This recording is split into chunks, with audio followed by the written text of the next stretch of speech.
Yahoo, Dieu édomite, source biblique. Donc déjà, plusieurs textes font référence à l'origine de Yahoo. On a le Deutéronome 33, où il est dit quoi? Il est dit que Yahoo est venu du Sinaï. Ensuite, il a brillé depuis Séhir. Dans Juge 5, il est même écrit « Yahoo, quand tu sortis de Séhir », quand tu t'avanças depuis le pays de quoi? Le pays d'Édom. Alors après, la terre trembla, le ciel ruissela, etc., etc. Et aussi, il est écrit « Les montagnes s'enfuirent devant Yahoo, ce Sinaï devant Yahoo, le Dieu d'Israël ». Dans Psaume 68, on a quoi? Ô Dieu, quand tu sortis la tête de ton peuple, la terre trembla, le ciel ruissela, et encore une fois, ce Sinaï devant Dieu, le Dieu d'Israël.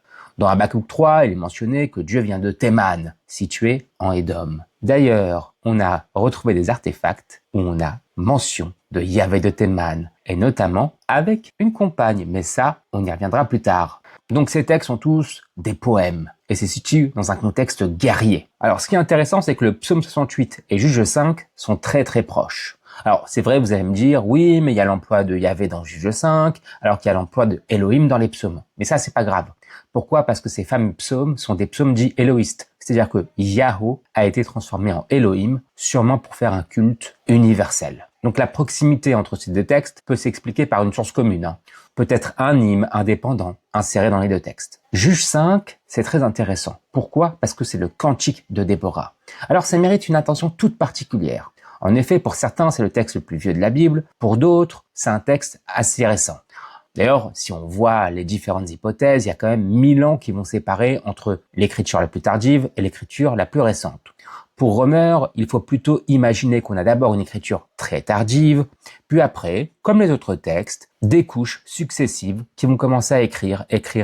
Donc ce qui est intéressant, c'est qu'on peut faire l'archéologie du texte.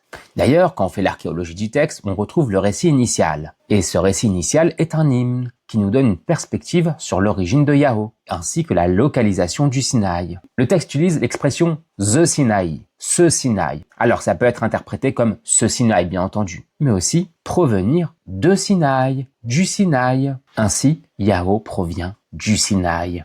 Cependant, la localisation du Sinaï a changé à plusieurs reprises au fil du temps. Son emplacement originel, là où voulait placer le Sinaï selon les auteurs de la Bible, ça reste quand même un mystère. D'ailleurs, les auteurs ne sont pas clairs à ce sujet. Dans le livre des Juges, on a l'impression que le Sinaï se trouve en Édom.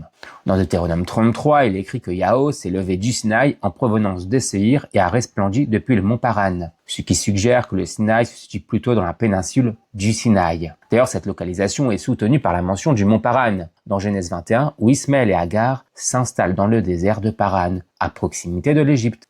En Nombre 13, Paran est situé près de Kadesh, et en 1 Roi 11, il est décrit comme une station sur le chemin de Madian vers l'Égypte. Donc, toutes ces indications nous rapprochent de la péninsule du Sinaï, sauf pour le texte des Juges. Eh oui. Donc, au final, les conclusions tirées de ces textes bibliques ne font pas l'unanimité. On va pas se mentir. Pfeiffer, par exemple, suggère que ces textes ont été écrits pendant l'exil. Alors, pourquoi pendant l'exil? C'est dans le but de déplacer symboliquement Yahoo de Jérusalem. Bah oui, bien entendu, d'ailleurs, on verra ce que l'exil a impacté, notamment sur la théologie judéenne. Ça, c'est très intéressant. Mais c'est pas le moment. En tout cas, l'hypothèse de Pfeiffer ne tient pas vraiment. En effet, pourquoi à ce moment-là placer le Sinaï en Édom, situer Yahoo à Édom, surtout si l'on considère qu'à cette époque, les Édomites étaient historiquement des ennemis des Judéens. C'est pourquoi son hypothèse ne tient absolument pas. En fin de compte, les traces bibliques sont pointées vers Édom, mais on n'a aucune information dont Yahweh, dont Yahoo est arrivé chez les Hébreux.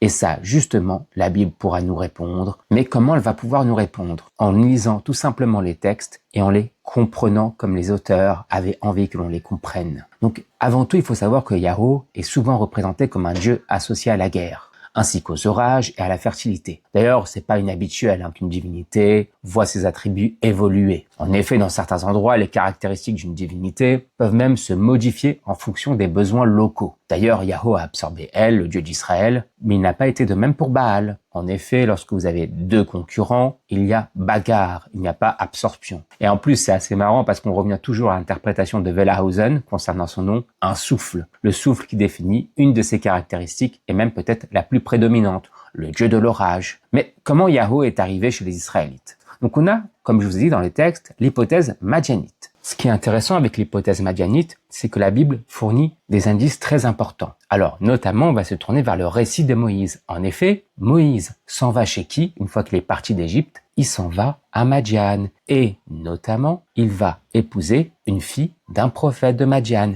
Et qui est ce prophète de Madian? C'est Yitro. D'ailleurs, Yitro va apprendre aux Hébreux comment faire les sacrifices pour Yahweh. Comment ça se fait? Est-ce qu'au final, les Madianites savaient comment faire les sacrifices pour Yahweh? Et c'est eux qui ont enseigné ça aux Hébreux? Alors certains vont me dire, oui, mais ça peut être une invention, ou ça peut être tout simplement des textes assez tardifs. Non, non, non. Si jamais ça avait été des textes assez tardifs, les Madianites n'auraient jamais été mis en avant.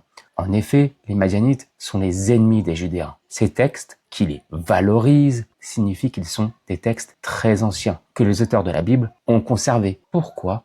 Parce que tout simplement, il n'était jamais question de faire croire les choses. Tout simplement, c'était un roman national et on allait conserver surtout l'héritage, même si bien entendu, on allait un petit peu modifier. Mais ça, tous les peuples le faisaient. C'est pas une question de falsification, c'est une question d'arranger les choses. Mais où se trouvent les Madianites? Dans 1 Roi 11, on propose une géolocalisation. En effet, l'histoire, c'est quoi? C'est Hadad qui s'enfuit avec ses serviteurs édomites pour se rendre en Égypte. Donc, lui et ses serviteurs partirent de Madian. Ils se rendirent à Paran et arrivèrent en Égypte. Madian est donc situé avant le désert du mont Paran. Donc, il est envisageable de placer Madian à l'est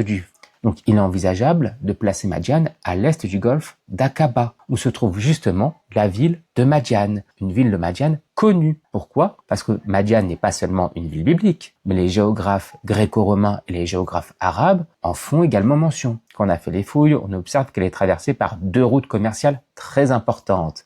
Et on y retrouve de la céramique, d'ailleurs qui s'est répandue à toute la région. Les Madianites sont renommés pour leur technique d'irrigation, qui permet de faire fleurir le désert. Si ça vous rappelle quelque chose, c'est normal. D'ailleurs, dans le livre des rois, il y a une référence à ces méthodes. Bien entendu, les Madianites ne sont pas mentionnés, mais ça fait référence. Donc les Madianites forment un groupe assez hétérogène. On a des paysans, des éleveurs et aussi des marchands. Ils ont également domestiqué les chameaux. Donc eux, en plus, c'est une pratique qui a commencé dès le 3e millénaire en Arabie du Sud. Et après, ça s'est répandu petit à petit. Donc notamment dans l'histoire de Joseph ou dans l'histoire d'Abraham, c'est anachronique que d'avoir des chameaux à leur époque, puisque en Égypte, on ne connaissait pas encore le chameau avant la fin du 2e millénaire et le début du 1er millénaire. Les Madianites sont aussi impliqués dans l'exploitation minière à Timna. Alors on connaît Timna, c'était une exploitation minière avec les fameux chassous. D'ailleurs dans la Bible, comme on vous a dit, les Madianites jouent à la fois le rôle d'amis dans les vieux textes et surtout le rôle d'ennemis. Par exemple, en Nombre 25, un prince d'Israël prend une Madianite. En plus de ça, il le fait devant Moïse. Il aurait pu aller se cacher, ou au moins aller dans sa tente. On n'est pas tous obligés de regarder ce qu'il fait. Après, Pinchas arrive. Lui, sûrement, il n'était pas abonné. Et là, il se dit, c'est dégueulasse. Moi, je suis pas abonné. J'ai pas payé pour ça. Et il tue tout le monde. Bon, pas très sympa. Pas très sympa, le Pinchas. Donc, et en plus de ça, Yahweh, je crois que lui aussi n'était pas abonné parce qu'il ordonne le massacre de tout le monde. Il était un peu vénère, Yahweh. D'ailleurs, en Nombre 31, il est même mentionné de tuer tout